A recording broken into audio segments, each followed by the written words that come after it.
selon l'édition qu'on a sous les yeux, et il y a beaucoup d'éditions d'Hernani, le texte peut varier un petit peu. Pas considérablement, mais de quelques vers.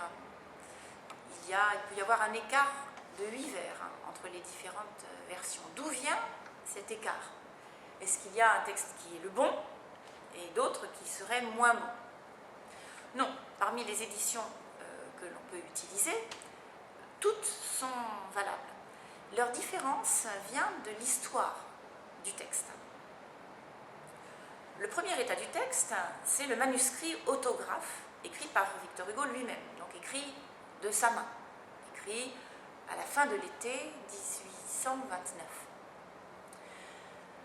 Après ce premier état du texte, Hugo, sachant que sa pièce va être acceptée par la Comédie Française, doit le modifier un petit peu pour le soumettre à la censure, qui est une institution absolument légale.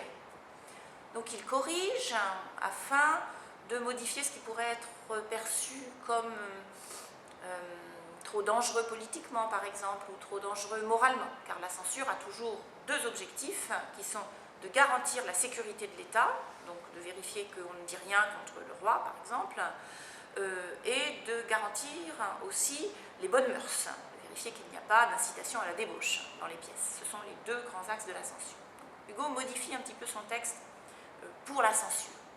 Puis il reçoit les critiques de la censure qui acceptent le texte à condition qu'il apporte quelques corrections.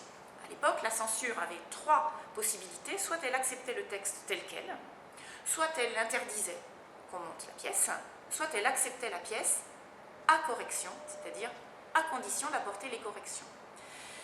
Et l'auteur peut négocier à ce stade. C'est ce que fait Hugo. Il accepte la plupart des corrections qu'on lui demande, mais pour certains vers auxquels il tient particulièrement, il négocie avec le censeur pour obtenir, et il l'obtient, de pouvoir maintenir certains vers qui lui tiennent particulièrement à cœur.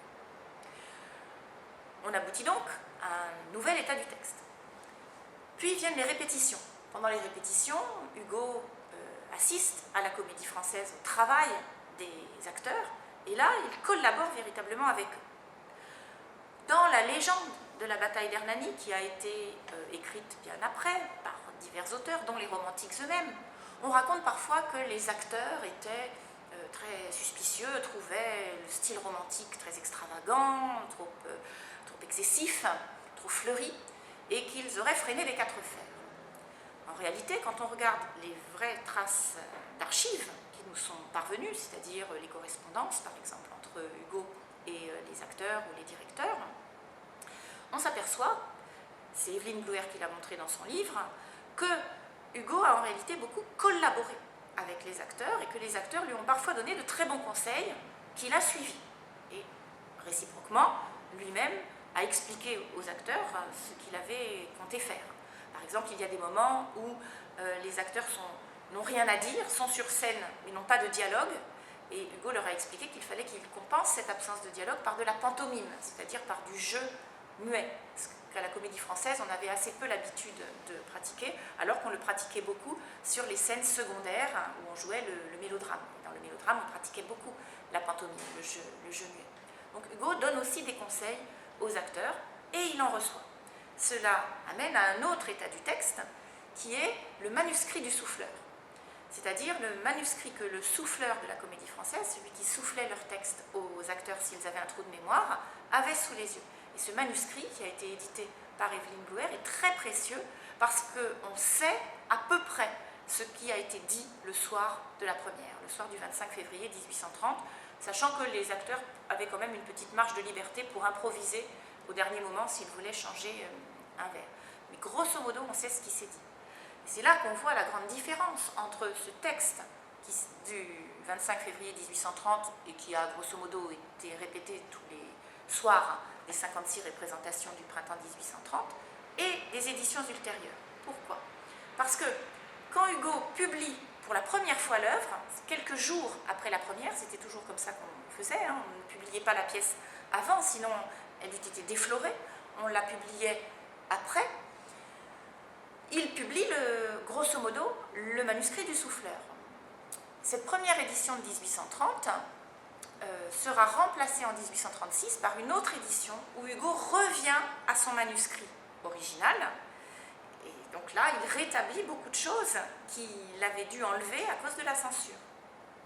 Et cette édition de 1836 sera complétée ensuite, en 1841, par une nouvelle édition où il rajoute de nouveau des choses auxquelles il avait renoncé, même pour l'édition de 1836. Et il y a ensuite, pendant tout le XIXe siècle, de nouvelles éditions où Hugo modifie encore, à son gré, l'état du texte. Et une dernière où ce n'est pas lui qui modifie, mais où c'est son ami Paul Meurice qui prend certains éléments du manuscrit, d'autres éléments de la première édition de 1830, d'autres éléments des éditions suivantes et qui arrange à sa manière le texte pour aboutir à ce qu'il croit être la meilleure version du texte. Aujourd'hui, nous avons le choix d'éditer, alors on n'édite presque plus la version de 1830 parce qu'elle est vraiment considérée comme trop entachée par la censure, mais ce sont les éditions successives, les éditions suivantes que l'on choisit généralement, mais on ne peut en choisir qu'une, on choisit l'une ou l'autre. C'est ce qui explique les différences, les petites différences que l'on peut trouver entre les différentes éditions modernes que nous avons. Quand on regarde le manuscrit du Souffleur, on s'aperçoit ainsi que l'une des tirades les plus célèbres d'Hernani, celle qu'on étudie toujours, quand on fait très souvent des explications de texte, la grande tirade où Hernani commence en disant « Mon d'Aragon, Galice, Estramadura, je porte malheur à tout ce qui m'entoure », elle n'a pas été jouée en 1830. Hugo l'avait coupée. Parmi ce qu'il avait coupé, il y avait beaucoup de grandes tirades lyriques dont les acteurs lui avaient dit qu'elles auraient peut-être un petit peu de mal à passer la rampe.